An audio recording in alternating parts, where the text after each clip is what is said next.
month of recreation.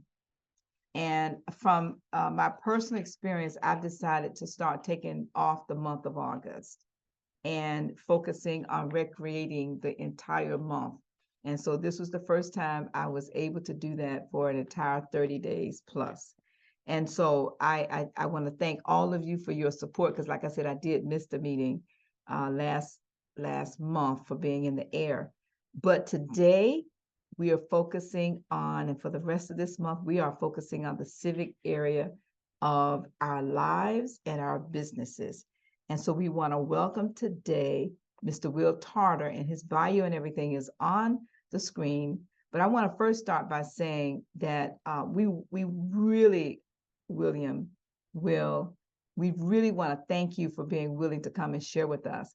As you can see, he serves as a fellow of public policy for the Center for Community Solutions, which is a nonpartisan, nonprofit public policy think tank located in downtown Cleveland.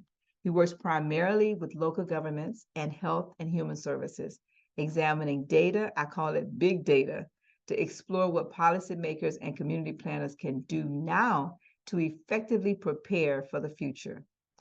And he serves also as the first vice president of the Cleveland branch of the NAACP and the chair of the City Club of Cleveland Debate Committee.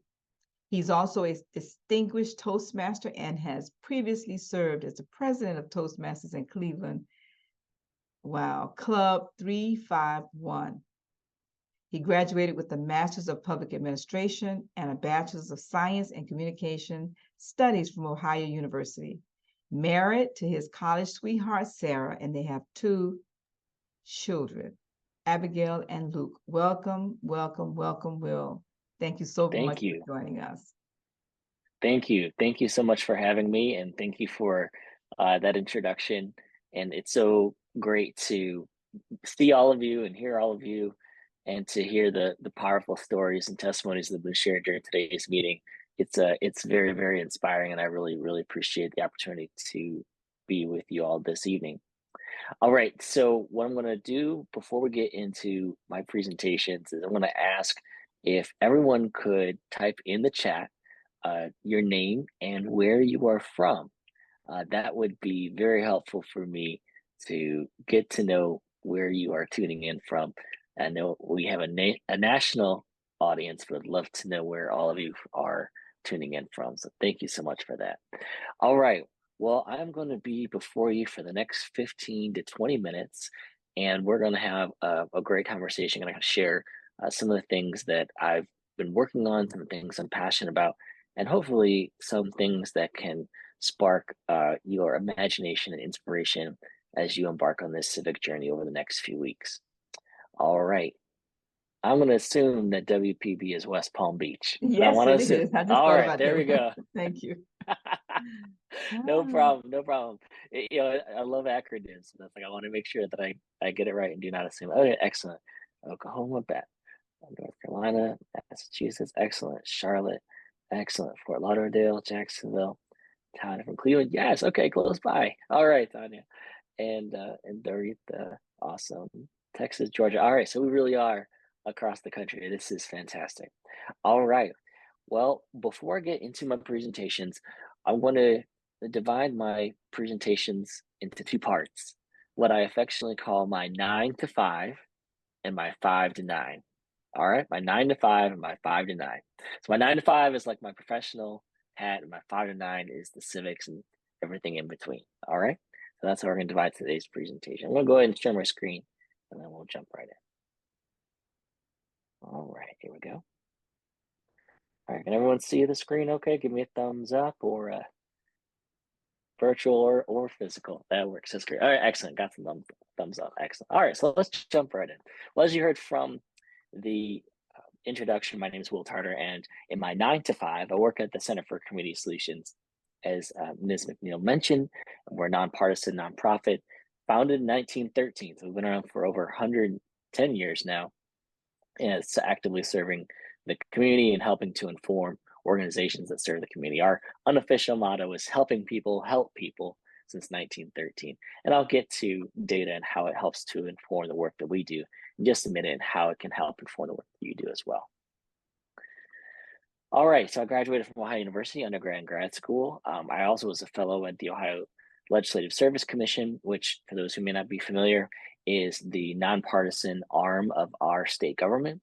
It helps to write legislation and be a point of information, trusted information, for both lawmakers and members of the public. And you'll hear that theme consistently throughout the next few minutes about the importance of information and accurate information being a trusted resource for information in everything that you do, no matter what your topic of interest. I've worked for the public, private, and nonprofit sectors in my career, and I maintain a very active work life and balance, but I try my best to be involved in the community because I think that that is what we are all called to do.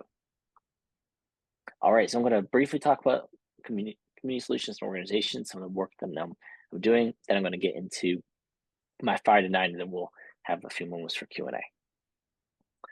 All right, so we're headquartered in downtown Cleveland. We have about 15 to 16 staff in Cleveland. We also have a team of 5 to 6 down in Columbus, and they focus on state government. And one of the things that's really important is no matter what your area of interest, no matter what your path, it all is impacted by policy. Now, some people will get involved in politics and partisanship, and that's fine. I'm not denigrating that at all. But after election day is over, civic engagement does not stop. That's when the policy processes begin. That's when budgets get created, when laws get passed, and the public policy intersects it all, whether you're passionate about arts and culture, or the environment, or criminal justice, or education, or healthcare, whatever you are involved in, it is impacted somehow by public policy. Entrepreneurship and small business development, finance, all of it intersects with public policy, and it behooves us to be involved in the public policy process at some point. Now, for Center for Community Solutions, our focus is on health and human services. So when you think about all the things health and human services entails, infant maternal health, older adults, mental and behavioral health, Medicaid, we want to make sure that no matter where people are in life, that there's a strong health and human services safety net to support them. Because you never know where you'll be in life. You may be taking care of an aging parent or loved one. You may need help yourself. You may have a condition that is a long-term, or you could have something happen where you trip and fall overnight and you need rehab. No matter where you find yourself in life, no matter where your loved ones in life, you have a strong health and human services safety net to support you. And that is what our organization is devoted to doing.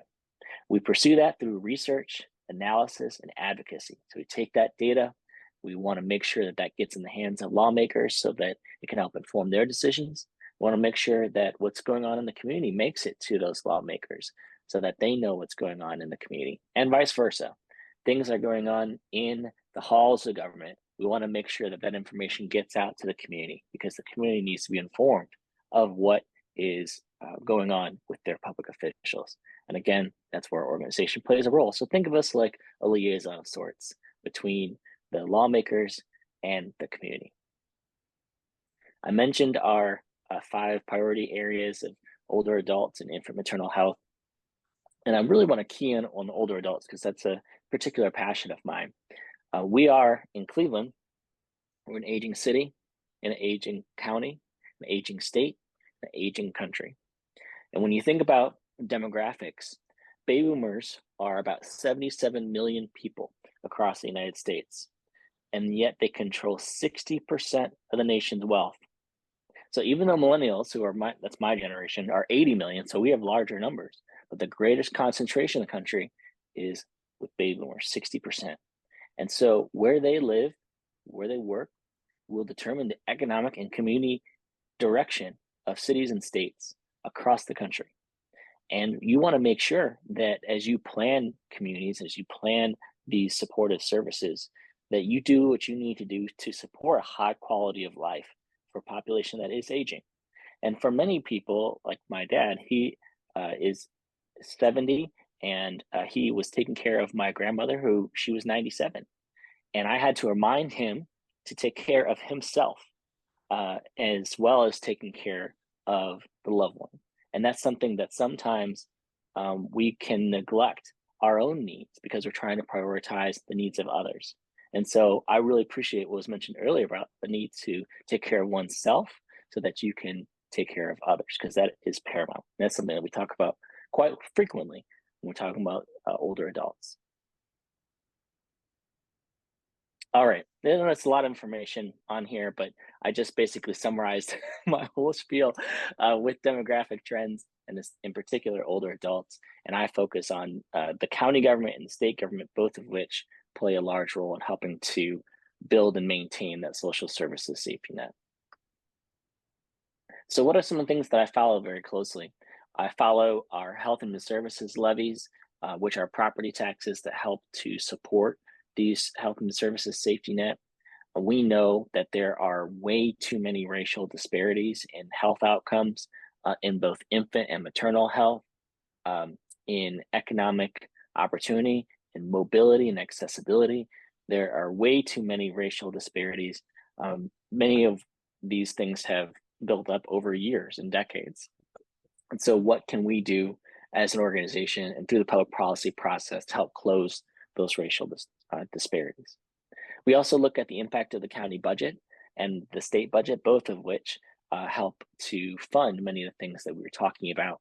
And transportation as well is a big thing. The importance of transportation is so important. We also saw this especially over the past few years with the pandemic, because for older adults, it was a way for them to get outside of their house and to interact with other individuals. It also, I call it the great equalizer, transportation, the great equalizer, because it helps people get to their jobs, education, healthcare appointments. The transportation plays a critical role in what we call the social determinants of health. And so how transportation gets funded is so very important. And I think as advocates is something that we all should prioritize no matter what our primary area of interest is. All right, so that's my 9 to 5. If you're interested in learning more about the work at Community Solutions, you can follow us on Twitter or X, whatever it's called now, and communitysolutions.com, and that is my email address. So I'm going to stop sharing my screens. That's the 9 to 5, but I also feel extremely passionate about the importance of a 5 to 9. And what was mentioned earlier was about the number of hours in your day. And one of the things that is really important, if you build in some of the things that I'm talking about into your workday, fabulous, because sometimes what I do for work can help inform some of the things I'm passionate about outside of work, and vice versa. So if I'm passionate about transportation and I want to make sure that the people in my city are able to get to the jobs that they need to get to, or the people who come to my city have bus shelters that they're able to sit in if they get tired or if it's raining outside, right? A lot of times the things that we are passionate about as individuals can help inform what we do for work. And sometimes what we glean from our workplace or talking to our coworkers or our colleagues can help inform the things that we're passionate about as citizens that maybe we take up outside of the workday. And so it's a symbiotic relationship between what you do for work and how that can inform what you're passionate about as a citizen. All right, so I call this affectionately the 5 to 9. All right, so I mentioned in my 5 to 9, for me, a lot of the racial disparities that I'm passionate about, the NAACP is also extremely active in. And so for me, that's something I feel very fortunate to be able to speak to some of those issues at the local level. And I appreciate Tia Marche inviting me here. She is a key component of the work that we do at the local level and a key person in a lot of these conversations. And I really just want to give a shout out to her for all the work that she does in the community as well. And so that's something that that's an organization I feel extremely passionate about. But there are other organizations that you may feel could be an outlet for you to get involved in as well to pursue your passions. And I just really want to salute, again, Tia Marche for what she does, but what organization you might be involved in your 5 to 9 as a way to channel things you're passionate about could vary depending on where you live and the things that you're passionate about.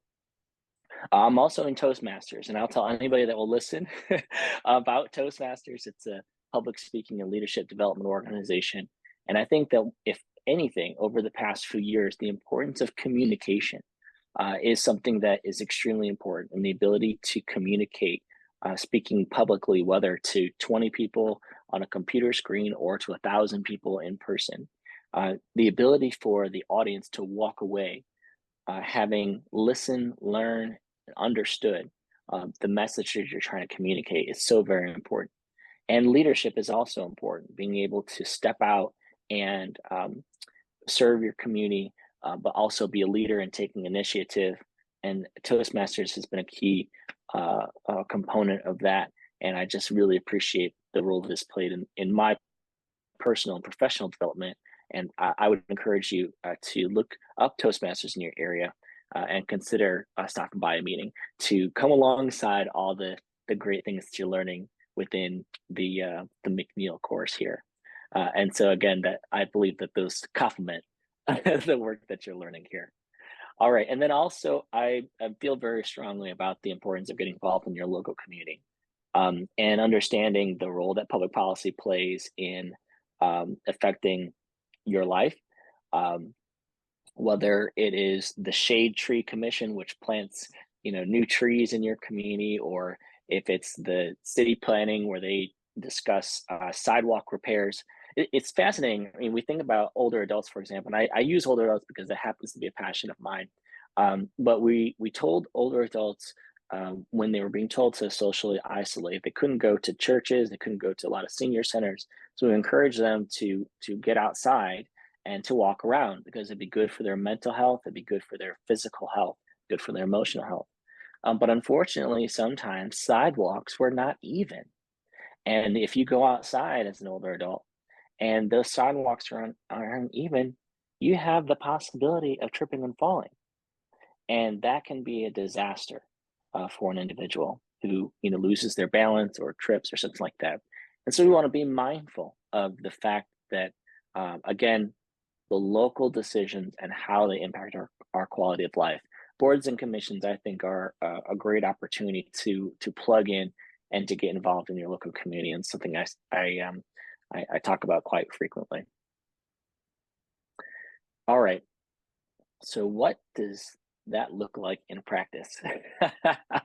How do you get involved in your community? And this is something that I developed, and thank you. One of the things that I feel is very important is an acronym that I developed called SERVE. It stands for Study, Educate, Register, Vote, and Engage. Study, educate, register, vote, engage. And so a lot of folks are passionate about issues. They're passionate about elections and candidates and policies and platforms. And again, that's wonderful. But I think as advocates or whatever you feel passionate about, the importance of understanding your issue or your perspective and informing oneself so that you can then inform others is so important. We all have different gifts, different talents, various interests, and you all can't know everything, but we all can know something, and we can share that information with one another. And so I think studying is a critical component of that. And I think that has come up several times in this call already, the importance of studying and understanding issues, systems, policies. So here locally, we are examining the criminal justice system and what that looks like here at the local level, and not just thinking about it in terms of just a jail, but the entire role of the criminal justice system, bail reform, people who are in the court system for X amount of days. What are the things that contribute to people being in the criminal justice system or going back into the criminal justice system? What does mental health look like in terms of trying to improve that and strengthen those things? These are all it's a multifaceted system, right? It's very complex, and yet there are various things that individuals and advocates may feel and are passionate about, that they want to get to know that issue better themselves. And so when you then share that information with others, people who may have been involved in the criminal justice system themselves, or maybe a family member who's been through the process, they can talk with you and share their perspectives and their experiences, and that can help inform the community at large. So studying is a critical component of that, making sure that we study ourselves and as individuals and as advocates. But then what good is that information if we keep that to ourselves and we don't share that with others? That's what educate comes in. How can we position ourselves, our organizations, our institutions, whether faith-based institutions or community organizations, to help share that information with others and make sure that they are informed of some of the things that are going on in their lives. So I talked about caregivers, and it was because I had listened to a lot of the research around caregiver support that I was able to share that information with my family as we were taking care of my grandmother. She ultimately lived to be 97. And so that, I think, was a blessing, that we were able to learn as advocates, but also to share and educate others who are going through that very same experience. All right. So that's what study and educate means. Register to vote is pretty self-explanatory. Don't need to get too much into that. And of course, voting is pretty self-explanatory too. But that, I think, is a critical component of being involved in one's community and invested in its interests. However, civic engagement does not stop on election day. Engagement continues even after election day. And I think that that is really, really important, because that's when the policies get created, that's when laws get passed, that's when budgets get considered. All of those things are going to take place after election day. And so as advocates, it's so important for us to get involved and stay involved in a lot of these conversations, no matter what your area of interest. And this is the part that I really want to drive home, is that we all have lenses that we view the world. We all have different experiences. We all may be in different places across the country. So what your passion is, what your cause is, may vary. But the importance of understanding the role that policy plays in that process, and what role we as advocates can play in helping to inform ourselves and then sharing that information with others, is a critical component of civic engagement. And that's something that I feel extremely passionate about. All right, well, that was probably about 10 years of experience put into about 15 minutes. I'm sure I could go on and on about any part of these things. But I do have a social media profile. Go on twitter.com/Will Tartar. I'm also on LinkedIn as well. Feel free to reach out there as well. But I really just wanted to give a few thoughts about the importance of civic engagement. Again, sometimes our interests and our passions are something that have developed over years of experience. And sometimes our causes are something that can happen to us, one incident, and then we're passionate about pursuing that topic for the rest of our lives. So our journeys can vary in how we get into the policy process, but the importance of civic engagement remains the same. So thank you so much for the opportunity to be here and to share these thoughts with you. And I will stop sharing my screen and open up for any questions.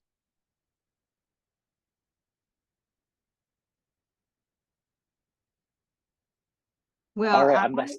yes, yes, thank you. I have to put my, I for one, I want to say thank you so very much, because you just reminded me of the civic involvement in the area of community involvement. There's so many different areas that we can look at for civic. Some people think of their church activities. Some people think of their professional or industry activities, such as different organizations. And you really gave us a lot to think about. And what I'd like to do right now is I'd like to challenge each of us to put in the chat. Tia has her hand up. I'd like to ask each of us to put in the chat where are you currently volunteering for civic? Tia, you can come off mute, please. I really just wanted to thank Will so much. I've known Will for a long time, and when we talked about the civic topic and who would be perfect for it, I knew it would be him because to me he meets like the 5 C's. He's caring, he's concerned, he's committed, he's connected, and he's collaborative.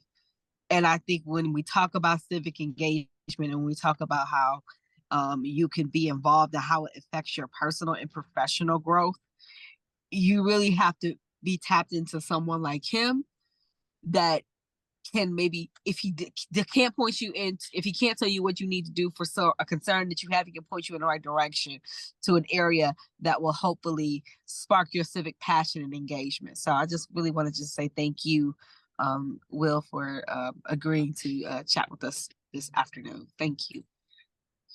Thank you. And we do have someone in the waiting room too. I want to let you guys know that I don't want to admit them because I don't know how you guys do that here. But yeah, thank you. The yeah. producer's gonna communicate with her. Okay, So no problem. everybody put in the chat. Did we get any responses from anybody about in the chat where they're volunteering? What's their civic involvement? And again, thank you so Yes. much, Will. Of course, yes, we did get someone who she says she's on the board of 2 nonprofits working to improve healthy local food access. I think that's wonderful, and I think that um, when you think about a cause or an issue, and I can talk a lot more about this, but there are all sorts of factors that can help inform uh, topics of interest. And so when you think about food access, there's so much that goes into that. You can talk about supermarkets, you can talk about um, growing your own food at your own house or a community garden. Those are all sorts of things that can help inform local food access, and so that's something that is a great topic, and glad to hear that you're involved in that topic of interest. I'm steady Master typing. gardeners, yeah, Yes, yep, I like excellent. that. Yeah, we got a few people who are involved in their library and the Rotary. Yes, yes, this is fantastic. Yes, and the church and sororities, absolutely. So these are organizations that are destinations for information. And so for me, I'm chair of social action in Phi Beta Sigma fraternity here in Cleveland. And so a lot of times there are individuals who we're all involved in various things, but we can come together to discuss what's going on in our community, and then we can be sources of information for other individuals as well. And so these are all organizations that are united around a particular cause, faith-based institutions as well, local churches. And so they can become nexus points for information, for volunteers, for events. And you think about a hub and spoke model, if you can get information to maybe 5 or 7 people who are involved in various organizations across the community, they can then share that information with their networks. And then that's how information can be shared. So again, being a trusted resource for information is so very important. And one of the things too, I want to make sure this is clear. People need to be able to trust the information that you share, and that is really, really, really important because there's a lot of misinformation and disinformation that's out there as well. And so making sure that we have sources for articles that we share or facts or figures. If people want to read more about a particular topic, we can send them the link in addition to sharing the fact or the statistic. So a lot of times this is a critical component of the policy process. If there's a particular bill or legislation that's being considered, knowing exactly what the impact that would be. So if you say for every dollar that's invested in public transportation, that brings back, let's say, $7 of economic impact. And I say, oh wow, that's really interesting statistic. Can you send me a link to that study? and you can then send that study analysis to an individual if they want to read more about it. So again, I love that this is a very involved and engaged group here, which is fabulous. So you guys already have these nodes and nexus of information, and I think it's just taking the things that we are passionate about and understanding the intersection that has in public policy. That's a critical component of civic engagement. All right.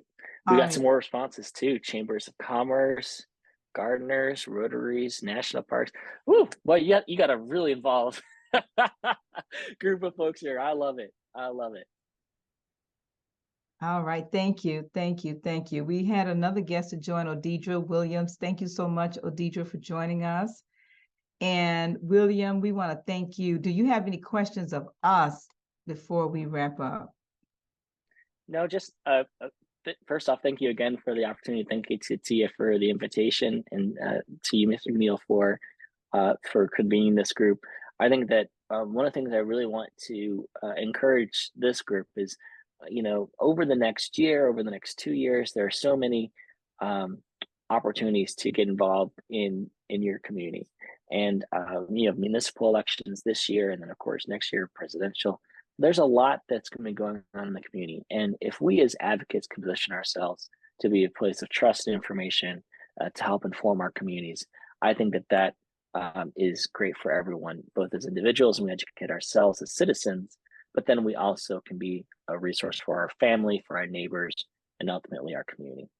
So thank you so much for the opportunity to join you all this evening, and I'll turn it back over to you.